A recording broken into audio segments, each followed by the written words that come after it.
ముంబైలో ఇప్పుడు కొత్త వివాదం రాజుకుంది. సిటీలోని దాదర్ అనగానే అందరికీ గుర్తొచ్చే ప్లేస్ బూతర్ఖానా.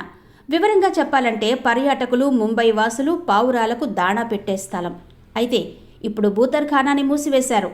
పావురాల కారణంగా స్థానికులకు శ్వాసకోశ వ్యాధులు వస్తున్నాయని ఫిర్యాదు రావడంతో ముంబై కార్పొరేషన్ అధికారులు ఆ ప్లేస్ను ప్లాస్టిక్ షీట్లతో మూసివేశారు. బూతర్ఖానాని మూసివేతపై పావురాల ప్రేమికులతో పాటు కొందరు జైన మతస్థులు కూడా ఆగ్రహం వ్యక్తం చేస్తూ ఆందోళనకు దిగారు. అంతేకాదు కోర్టు మెట్లెక్కారు. కానీ వారి అభ్యర్థనలను ధర్మాసనం తిరస్కరించింది. ప్రజల ఆరోగ్య సంరక్షణే పరమావధి అని స్పష్టం చేసింది.